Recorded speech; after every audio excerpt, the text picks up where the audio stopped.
Aron Salomon was a successful leather merchant and boot manufacturer in 19th century England. He ran his business as a sole proprietor for many years. He had a large family. Salomon decided to incorporate his business to give his sons a stake in it and to limit his liability. In 1892, Salomon incorporated a limited liability company called A. Salomon & Co. Limited under the Companies Act of 1862. This act allowed for the formation of companies with a minimum of 7 shareholders. At the time, this type of company structure was relatively new.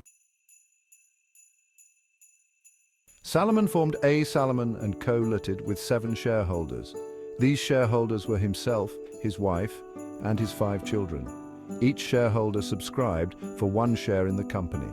Salomon held 20,000 and one of the company's 20,007 shares. The remaining 6 shares were held by his wife and 5 children, 1 share each. The company's capital structure was relatively simple.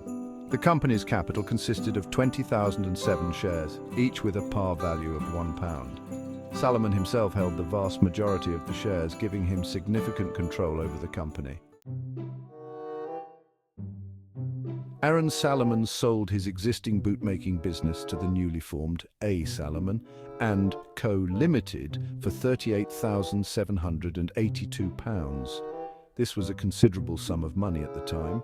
The company paid Salomon £1,000 in cash, issued him 20,000 £1 shares for his interest in the business, and also issued him debentures worth £10,000. Debentures are a type of debt security. They represent a loan made by an investor to a company and typically pay a fixed rate of interest. The sale meant that Salomon was both a shareholder and a secured creditor of the company. This detail would become crucial in the later legal proceedings. The Companies Act of 1862 did not prohibit such an arrangement.